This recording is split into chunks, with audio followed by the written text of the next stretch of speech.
could be a bit enough. But there you go. Yeah, David, thank you. As I said, my name is David Banitt, and I'm the founder and CEO of New CO2 Fuel. And the name may be long, but actually it says what we're doing. And we are a small company, not far away, Roscovo, and we are developing an innovative product that produces fuel out of CO2 and water using renewable energy. 2.5 years ago, we started the company by licensing the technology from the Weizmann Institute of Science, where the high temperature CO2 dissociation technology was developed for about 5 or 7 years.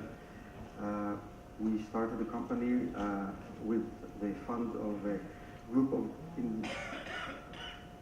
investors from Australia with deep pocket, long vision and green spirit. And we are now at the verge of starting testing our small-scale prototype, or proof of concept, as people may call it. And this is actually what you see here at the upper right picture. The move from the academy, from a bench scale proof to a commercial product, has to pass through a small-scale proof of concept where we have to prove that what has been working in the lab can really work under conventional environmental conditions and using industrial means, and this is what you see here. We have managed to build a very strong relationship with the Weizmann Institute, where the transition of the technology from the academia to the company is very tight and very smooth, by the way that not only we are making use of their facilities, but we are funding our next generation or enhancement or augmentation of the process in their lab. But the two PhD guys that made the research are actually employees of the company, and their mentor, Professor Jacob Carney, is consulting to us and serving as our Chief Technology Officer. I may be preaching the convinced, but just a few words about the opportunity and the problem. We all know a large problem of growth of population, and with it growth of demand of energy, and not only energy, but other chemicals such as methanol or polypropylenes and fertilizers. And in addition to that, this growth of population, and since the Industrial Revolution, we change something very significant in our planet in terms of balance of CO2 and oxygen, and we are now emitting more and more CO2. Then, this is what our idea is. Take one problem, solving it, and hopefully solving another problem at the same time. When was it? At the beginning of the previous century, Henry Ford said this very well-known sentence that anyone can take his own car as long as it's black. And since then, we know that we have a variety of cars, sizes, colors, etc., etc. And the question is, why only one fuel?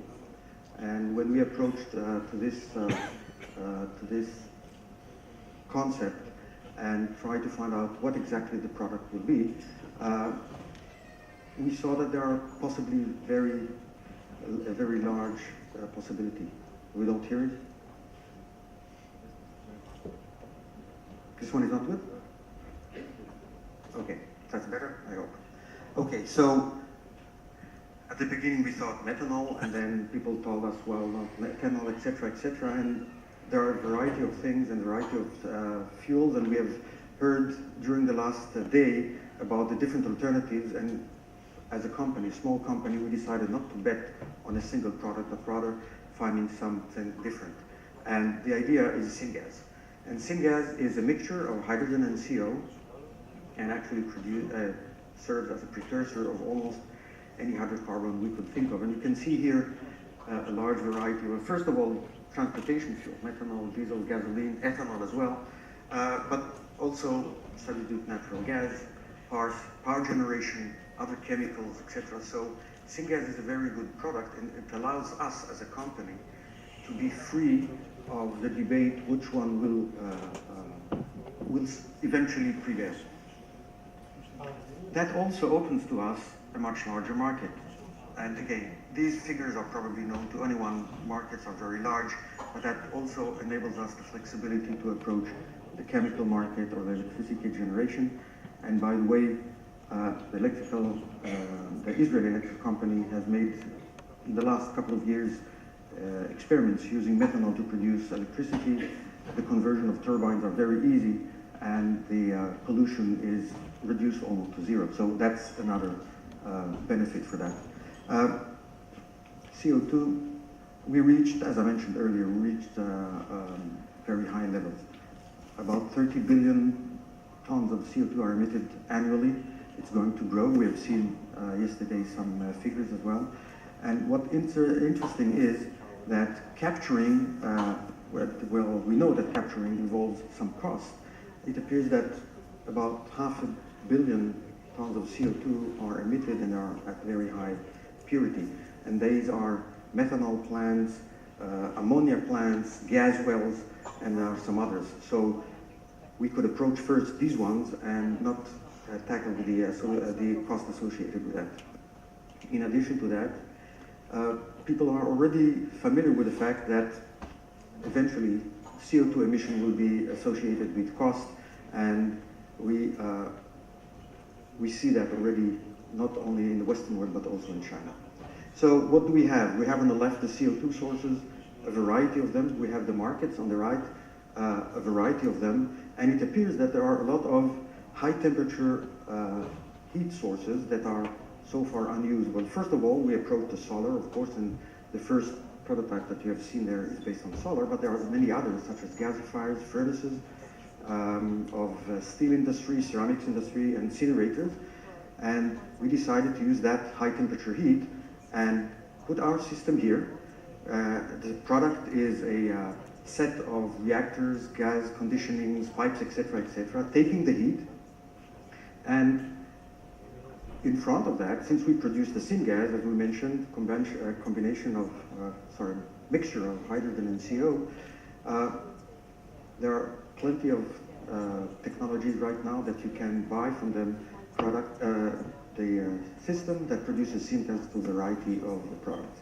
So who will be our customers? Of course, all those that want to take their waste and turn them into a useful product.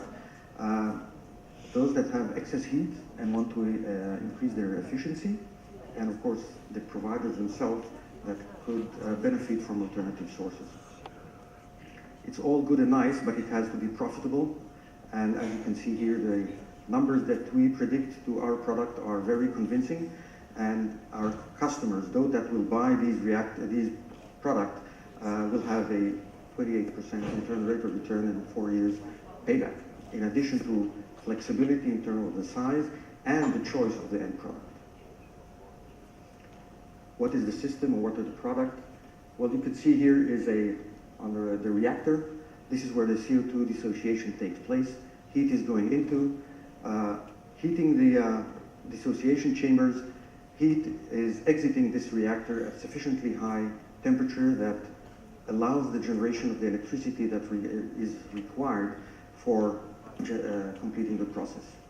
It's a self-sufficient product, from 40% efficiency from the heat to the energy within the syngas, and that's very high, and this is what allows us to be competitive, and the technology is very well protected, as you can see. We started from the very beginning to talk with a variety of potential partners, customers. We know we are a small company, and we need large partners to deal with this market.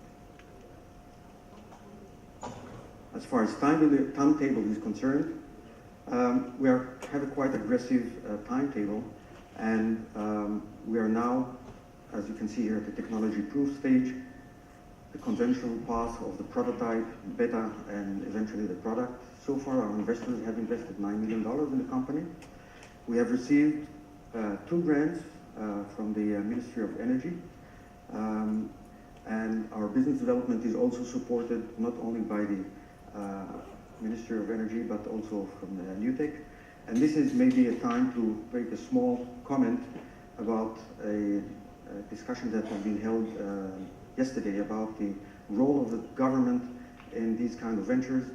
These ventures are long-term. It's a government that has to look at the 20, 30, 40 years ahead and support these products.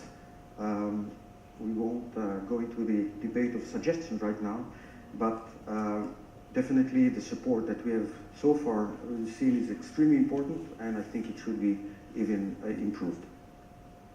What makes us unique in general? Well, first of all, we have a very, very large opportunity, a very large windows of opportunity, because these changes will not go so quickly. We have a sound solution with good margin for the customers to make profit, and also our company as well.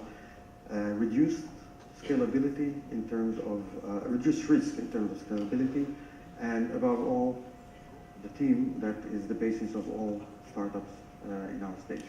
Thank you very much. David Banitt, the CEO of New CO2 Fuels Limited. Since we're in Israel and since your product